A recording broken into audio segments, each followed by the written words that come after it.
Hey there, your imaginary friend. I've got another story for you tonight. This one is by John Buchan. Hope I'm getting that name close to right.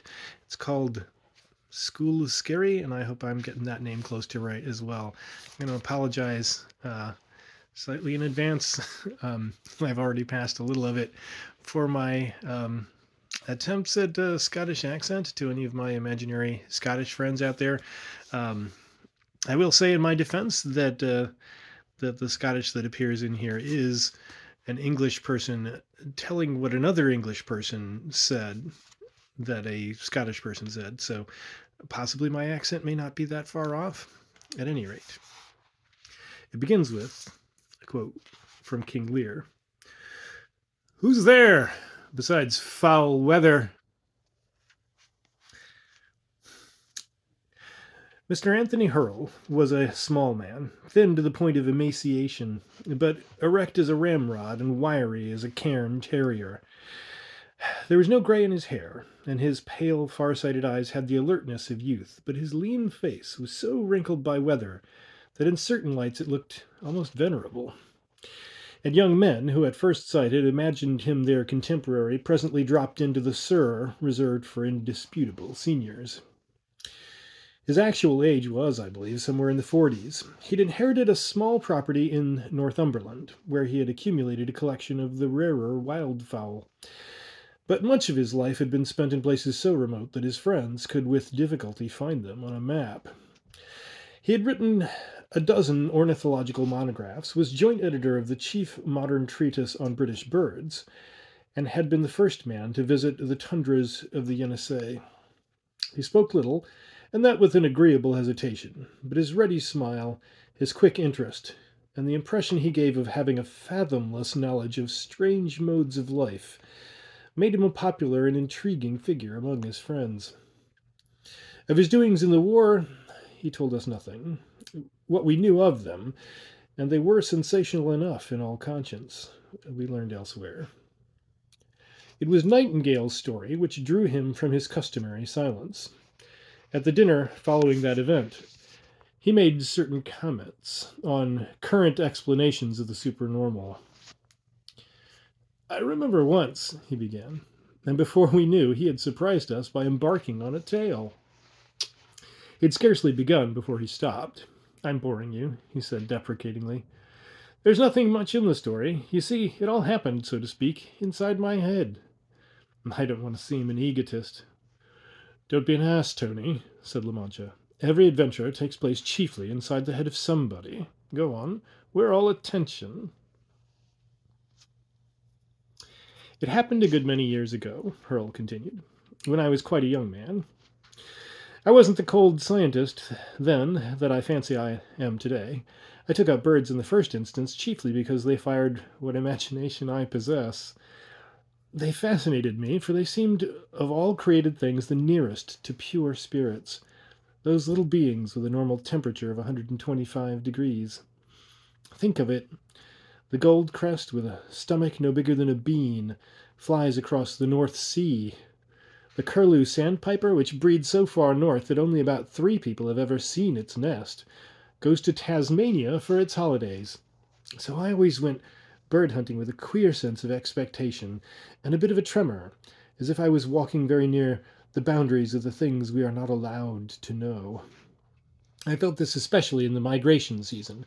The small atoms coming God knows whence and going God knows whither were sheer mystery. They belonged to a world built in different dimensions from ours. I don't know what I expected, but I was always waiting for something, as much in a flutter as a girl at her first ball. You must realize that mood of mine to understand what follows. One year I went to the Norland Islands for a spring migration. Plenty of people do the same, but I had the notion to do something a little different.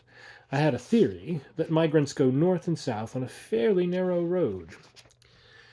They have their corridors in the air as clearly defined as a highway, and keep an inherited memory of these corridors, like the stout conservatives they are. So I didn't go to the Blue Banks, or to Noop, or to Hermanus, or any of the obvious places where birds might be expected to make their first landfall. At that time, I was pretty well read in the sagas, and had taught myself Icelandic for the purpose. Now, it is written in the saga of Earl Skule, which is part of the Jarla saga, or saga of the Earls, that Skule, when he was carving out his earldom in the Scots Islands, had much to do with a place called the Isle of the Birds.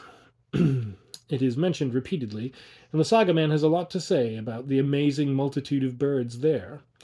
It could have been an ordinary gullery, couldn't have been an ordinary gullery, for the Northmen saw too many of these to think them worth mentioning. I got it into my head that it must have been one of the alighting places of the migrants, and was probably as busy a spot today as in the 11th century. The saga said it was near Halmer's Ness, and that is on the west side of the island of Una. So to Una, I decided to go. I fairly got that Isle of Birds on the brain. From the map, it might be any one of a dozen skerries under the shadow of Halmer's Ness. I remember that I spent a good many hours in the British Museum before I started, hunting up the scanty records of those parts. I found, I think it was in Adam of Bremen, that a succession of holy men had lived on the isle, and that a chapel had been built there and endowed by Earl Roynwald, which came to an end in the time of Malise of Strathern. There was bare mention of the place, but the chronicler had one curious note. Insula avium, ran the text, quae est ultima insula et proximo abysso. I wondered what on earth he meant. The place was not ultimate in any geographical sense, neither the farthest north nor the farthest west of the Norlands. And what was the abyss?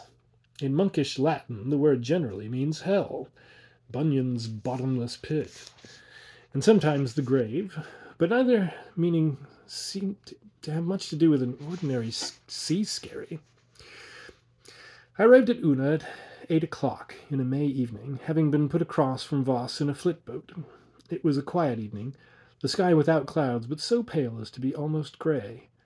The sea grey also, but with a certain iridescence in it, and the low lines of the land a combination of hard greys and umbers, cut into by the harder white of the lighthouse. I can never find words to describe that curious quality of light that you get up in the north. Sometimes it is like looking at the world out of deep water. Farquharson used to call it milky, and one saw what he meant. Generally it is a sort of essence of light, cold and pure and distilled, as if it were reflected from snow. There's no color in it, and it makes thin shadows. Some people find it horribly depressing. Farquharson said it reminded him of a churchyard in the early morning where all his friends were buried. But personally, I found it tonic and comforting. But it made me feel very near the edge of the world.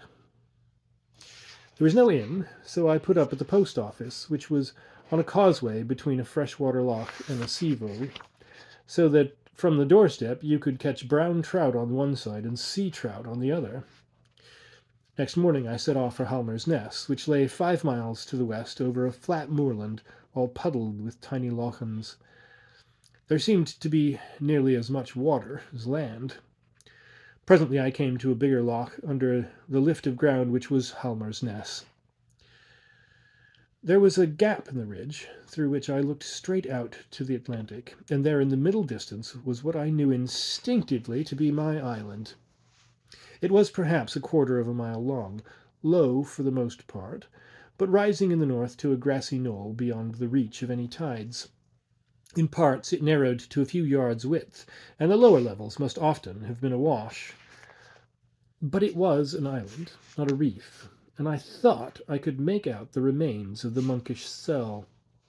I climbed Halmer's Ness, and there, with nesting skuas swooping angrily about my head, I got a better view.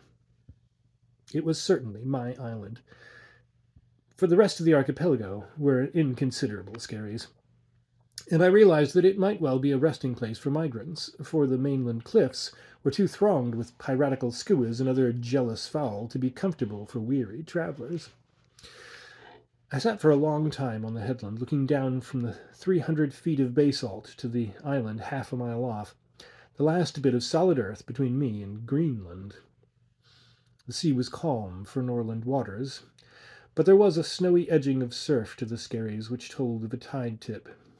2 miles farther south I could see the entrance to the famous roost of Una, where, when tide and wind collide, there is a wall like a house, so that a small steamer cannot pass it. The only sign of human habitation was a little grey farm in the lowlands toward the roost, but the place was full of the evidence of man. A herd of Norland ponies, each tagged with its owner's name, grazing sheep of the piebald Norland breed, a broken barbed wire fence that drooped over the edge of the cliff. It was only an hour's walk from a telegraph office, and a village which got its newspapers not more than 3 days late. It was a fine spring noon, and in the empty bright land there was scarcely a shadow. All the same, as I looked down at the island, I did not wonder that it had been selected for attention by the saga man and had been reputed holy, for it had an air of concealing something, though it was as bare as a billiard table. It was an intruder, an irrelevance in the picture, planted there by some celestial caprice. I decided forthwith to make my camp on it, and the decision, inconsequently enough, seemed to me to be something of a venture. That was the view taken by John Ronaldson when I talked to him after dinner. John was the postmistress's son, more fisherman than crofter, like all Norlanders, a skilful sailor and an adept at the dipping lug, and noted for his knowledge of the western coast.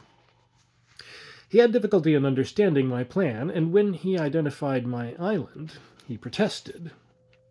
"Not Skule Skerry," he cried. "What would take you there, man? You'll get all the birds you want on Halmer's Ness, and a far better yield. You'll be blown away on the Skerry if the wind rises." I explained to him my reasons as well as I could, and I answered his fears about a gale by pointing out that the island was sheltered by the cliffs from the prevailing winds, and could be scourged only from the south, southwest, or west, quarters from which the wind rarely blew in May. "It'll be cold," he said. "And what?" I pointed out that I had a tent and was accustomed to camping. "You'll starve." I expounded my proposed method of commissariat. "It'll be an ill job getting you on and off." But after cross-examination he admitted that ordinarily the tides were not difficult, and that I could get a rowboat to a beach below the farm I had seen. Its name was Skurevo. Yet when I had said all this, he still raised objections, till I asked him flatly what was the matter with Skule Skerry. "Naebody gangs there," he said gruffly. "Why should they?" I asked. "I'm only going to watch the birds." But the fact that it was never visited seemed to stick in his throat, and he grumbled out something that surprised me. "It has an ill name," he said. But when I pressed him, he admitted that there was no record of shipwreck or disaster to account for the ill name. He repeated the words Skule Skerry as if they displeased him. "Folk dinna gang near it. It has aye had an ill name. My grandfather used to say that the place wasna canny." Now, your Norlander has nothing of the Celt in him, and is as different from the Hebridean as a Northumbrian from a Cornishman. They're a fine, upstanding, hard-headed race, almost pure Scandinavian in blood, but they have as little poetry in them as a Manchester radical. I should have put them down as utterly free from superstition, and in all my many visits to the islands I have never yet come across a folk tale, hardly even a historical legend. Yet here was John Ronaldson, with his weather-beaten face and stiff chin and shrewd blue eyes, declaring that an innocent-looking island wasna canny, and showing the most remarkable disinclination to go near it. Of course, all this only made me keener. Besides, it was called Skule Skerry, and the name could only come from Earl Skule. So it was linked up authentically with the oddments of information I'd collected in the British Museum, the Jarla saga and Adam of Bremen and all the rest of it. John finally agreed to take me over next morning in his boat, and I spent the rest of the day in collecting my kit. I had a small tent and a Wolseley valise, and a half-dozen rugs. And since I had brought a big box of tinned stuffs from the stores, all I needed was flour and meal, and some simple groceries. I learned that there was a well on the island, and that I could count on sufficient driftwood for my fire, but to make certain, I took a sack of coals and another of peats. So I set off next day in John's boat, ran with the wind through the roost of Una when the tide was right, tacked up the coast, and came to the Skerry early in the afternoon. You could see that John hated the place. We ran into a cove on the east side, and he splashed ashore as if he expected to have his landing opposed, looking all the time sharply about him. When he carried my stuff to a hollow under the knoll, which gave a certain amount of shelter, his head was always twisting round. To me the place seemed to be the last word in forgotten peace. The swell lipped gently on the reefs, and the little pebbled beaches, and only the babble of gulls from Helmer's nests broke the stillness. John was clearly anxious to get away, but he did his duty by me. He helped me to get the tent up, found a convenient place for my boxes, pointed out the well and filled my water bucket, and made a zareba of stones to protect my camp on the Atlantic side. We had brought a small dinghy along with us, and this was to be left with me, so that when I wanted I could row across to the beach at Skule. As his last service, he fixed an old pail between two boulders on the summit of the knoll and filled it with oily waste, so that it could be turned into a beacon. "Ye'll maybe want to come off," he said, "and the boat will maybe no be there. Kindle your flare, and they'll see it at Skule and get the word to me, and I'll come for you though the muckle black Silky himself was hunkering on the Skerry." Then he looked up and sniffed the air. "I dinna like the set of the sky," he declared. "It's a bad weatherhead. There'll be mair wind than I like in the next 24 hours." So saying, he hoisted his sail, and presently was a speck on the water towards the roost. There was no need for him to hurry, for the tide was now wrong, and before he could pass the roost he would have 3 hours to wait on this side of the mole. But the man, usually so deliberate and imperturbable, had been in a fever to be gone. His departure left me in a curious mood of happy loneliness and pleasurable expectation. I was left solitary with the seas and the birds. I laughed to think that I had found a streak of superstition in the granite John, he and his muckle black Silky. I knew the old legend of the north, which tells how the Finns, the ghouls that live in the deeps of the ocean, can on occasion don a seal's skin and come to land to play havoc with mortals. But diablerie and this isle of mine were worlds apart. I looked at it as the sun dropped, drowsing in the opal-coloured tides, under a sky in which pale clouds made streamers like a spectral aurora borealis, and I thought that I had stumbled upon one of those places where nature seems to invite one to her secrets. As the light died, the sky was flecked as with the roots and branches of some great nebular tree. That would be the weatherhead of which John Ronaldson had spoken. I set my fire going, cooked my supper, and made everything snug for the night. I'd been right in my guess about the migrants. It must have been about 10 o'clock when they began to arrive. After my fire had died out, and I was smoking my last pipe before getting into my sleeping bag, a host of fieldfares settled gently on the south part of the Skerry. A faint light lingered till after midnight, but it was not easy to distinguish the little creatures, for they were aware of my presence, and did not alight within a dozen yards of me. But I made out bramblings and buntings, and what I thought was the Greenland wheat-ear, also jack snape and sanderling, and I believed from their cries that the curlew sandpiper and the whimbrel were there. I went to sleep in a state of high excitement, promising myself a fruitful time on the morrow. I slept badly, as one often does one's first night in the open. Several times I woke with a start, under the impression that I was in a boat rowing swiftly with the tide.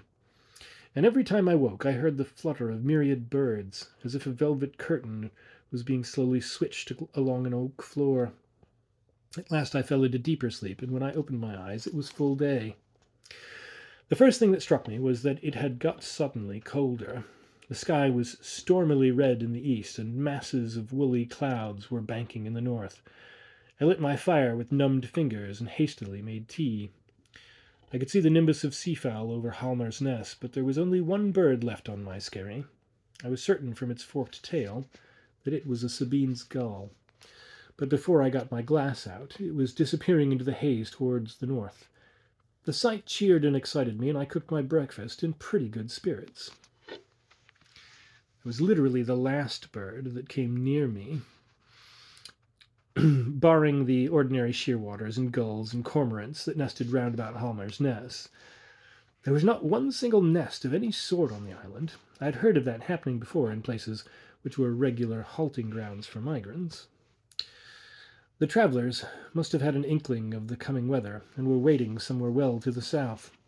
For about 9 o'clock it began to blow. Great God, how it blew! You must go to the Norlands if you want to know what wind can be. It is like being on a mountain top, for as there is no high ground to act as a windbreak. There was no rain, but the surf broke in shower, and every foot of the skerry was drenched with it. In a trice Halmar's Nest was hidden, and I seemed to be in the centre of a maelstrom, choked with scud and buffeted on every side by swirling waters. Down came my tent at once. I wrestled with the crazy canvas and got a black eye from a pole, but I managed to drag the ruins into the shelter of the zareba which John had built, and tumble some of the bigger boulders on it. There it lay, flapping like a sick albatross. The water got into my food boxes and soaked my fuel, as well as every inch of my clothing. I had looked forward to a peaceful day of watching and meditation, when I could write up my notes, and instead I spent a morning like a rugger scrum. I might have enjoyed it, if I hadn't been so wet and cold, and could have got a better lunch than some clammy mouthfuls out of a tin. One talks glibly about being blown off a place, generally an idle exaggeration, but that day I came very near the reality. There were times when I had to hang on for dear life to one of the bigger stones to avoid being trundled into the yeasty seas. About 2 o'clock the volume of the storm began to decline, and then for the first time I thought about the boat. With a horrid sinking of the heart, I scrambled to the cove where we had beached it. It had been drawn up high and dry, and its painter secured to a substantial boulder. But now there was not a sign of it, except a ragged rope end round the stone. The tide had mounted to its level, and tide and wind had smashed the rotten painter. By this time what was left of it would be tossing in the roost. This was a pretty state of affairs. John was due to visit me next day, but I had a cold 24 hours ahead of me. There was, of course, the flare he had left me, but I was not inclined to use this. It looked like throwing up the sponge, and confessing that my expedition had been a farce. I felt miserable but obstinate, and since the weather was clearly mending, I determined to put the best face on the business. So I went back to the wreckage of my camp, and tried to tidy up. There was still far too much wind to do anything with the tent, but the worst of the spindrift had ceased, and I was able to put out my bedding and some of my provender to dry. I got a dry jersey out of my pack, and as I was wearing fisherman's boots and oilskins, I managed to get some slight return of comfort. Also, at last, I succeeded in lighting a pipe. I found a corner under the knoll which gave me a modicum of shelter, and I settled myself to pass the time with tobacco and my own thoughts. About 3 o'clock the wind died away completely. That I did not like, for a dead lull in the Norlands is often the precursor of a new gale. Indeed, I never remembered a time when some wind did not blow, and I had heard that when such a thing happened, people came out of their houses to ask what the matter was. But now we had the deadest sort of calm. The sea was still wild and broken, the tides raced by like a mill stream, and a broom was gathering, which shut out Halmar's Nest, shut out every prospect except a narrow circuit of grey water. The cessation of the racket of the gale made the place seem uncannily quiet. The present tumult of the sea, in comparison with the noise of the morning, seemed no more than a mutter and an echo. As I sat there, I became conscious of an odd sensation. I seemed to be more alone, more cut off, not only from my fellows, but from the habitable earth than I had ever been before.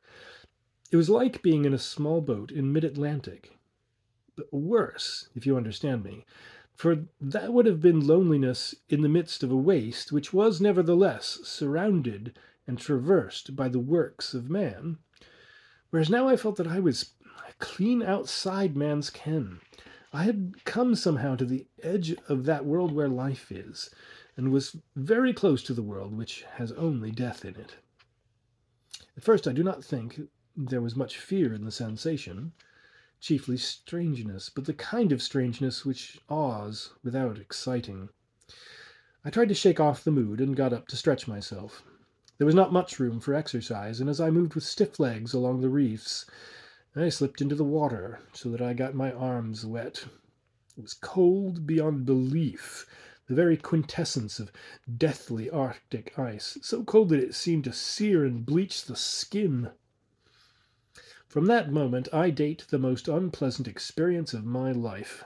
I became suddenly the prey of a black depression, shut with the red lights of terror. But it was not a numb terror, for my brain was acutely alive. I had the sense to try to make tea, but my fuel was still too damp, and the best I could do was to pour half the contents of my brandy flask into a cup and swallow the stuff. That did not properly warm my chilled body, but, since I am a very temperate man, it speeded up my thoughts instead of calming them down. I felt myself on the brink of a childish panic. One thing I thought I saw clearly: the meaning of Skule Skerry. By some alchemy of nature at which I could only guess, it was on the track by which the North exercised its spell, a cableway for the magnetism of that cruel frozen uttermost, which man might penetrate but could never subdue or understand. The latitude was only 61 degrees. There were folds of tucks in space, and this isle was the edge of the world. Birds knew it, and the old Northmen, who were primitive beings like the birds, knew it. That was why an inconsiderable Skerry had been given the name of a conquering jarl. The old church knew it, and had planted a chapel to exorcise the demons of darkness. I wondered what sights the hermit, whose cell had been on the very spot where I was cowering, had seen in the winter dusks. It may have been partly the brandy acting on an empty stomach, and partly the extreme cold, but my brain, in spite of my efforts to think rationally, began to run like a dynamo. It is difficult to explain my mood, but I seemed to be two persons. One, a reasonable modern man, trying to keep sane, and scornfully rejecting the fancies, which the other, a cast back to something elemental, was furiously spinning. But it was the second that had the upper hand. I felt myself loosed from my moorings, a mere waif on uncharted seas. What is a German phrase? Urdomheit. Primal idiocy? That was what was the matter with me. I had fallen out of civilization into the outlands and was feeling their spell. I could not think, but I could remember, and what I had read of the Norse voyagers came back to me with horrid persistence. They had known the outland terrors, the sea walls at the world's end, the curdled ocean with its strange beasts. Those men did not sail north as we did, in steamers, with modern food and modern instruments, huddled into crews and expeditions. They had gone out almost alone, in brittle galleys, and they had known what we could never know. And then I had a shattering revelation. I'd been groping for a word, and I suddenly got it. It was Adam of Bremen's Proxima Abysso. This island was next door to the abyss, and the abyss was that blanched world of the north which was the negation of life. The unfortunate recollection was the last straw. I remembered that I forced myself to get up and try again to kindle a fire, but the wood was still too damp, and I realized with consternation that I had very few matches left, several boxes having been ruined that morning. As I staggered about, I saw the flare which John had left for me, and had almost lit it. But some dregs of manhood prevented me. I could not own defeat in that babyish way. I must wait till John Ronaldson came for me next morning. Instead, I had another mouthful of brandy, and tried to eat some of my sodden biscuits. But I could scarcely swallow. This infernal cold, instead of rousing hunger, had given me only a raging thirst. I forced myself to sit down again with my face to the land. You see, every moment I was becoming more childish. I had the notion, I cannot call it a thought, that down the avenue from the north something terrible and strange might come. My nervous state must have been pretty bad, for though I was cold and empty and weary, I was scarcely conscious of physical discomfort. My heart was fluttering like a scared boy's, and all the time the other part of me was standing aside and telling me not to be a damned fool. I think that if I had heard the rustle of a flock of migrants, I might have pulled myself together, but not a blessed bird had come near me all day. I had fallen into a world that killed life, a sort of valley of the shadow of death. The broom spoiled the long northern twilight, and presently it was almost dark. At first I thought that this was going to help me, and I got hold of several of my half-dry rugs and made a sleeping place. But I could not sleep, even if my teeth had stopped chattering, for a new and perfectly idiotic idea possessed me. It came from a recollection of John Ronaldson's parting words. What had he said about the black silky, the Finn who came up out of the deep and hunkered on this Skerry? Raving mania. But on this lost island in the darkening night, with icy tides lapping about me, was any horror beyond belief? Still, the sheer idiocy of the idea compelled a reaction. I took hold of my wits with both hands and cursed myself for a fool. I could even reason about my folly. I knew what was wrong with me. I was suffering from panic, a physical affection produced by natural causes, explicable, though as not yet fully explained.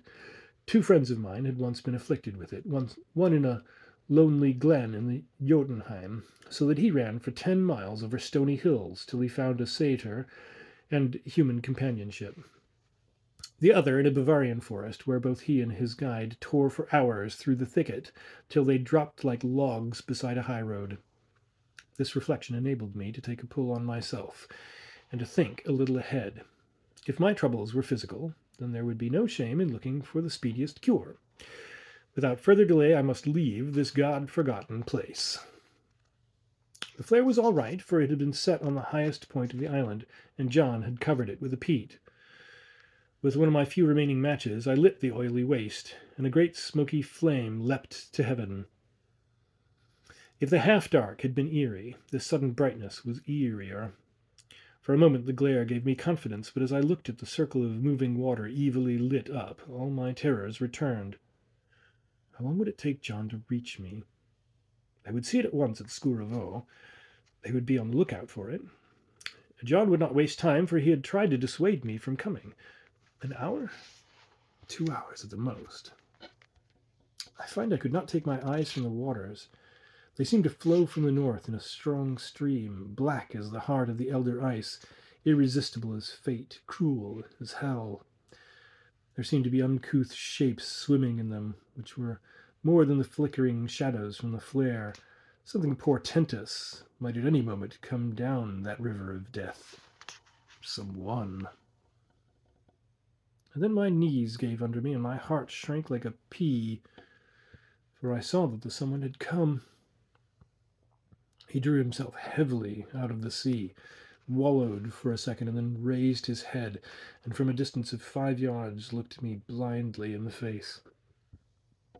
The flare was fast dying down, but even so, at that short range, it cast a strong light, and the eyes of the awful being seemed to be dazed by it.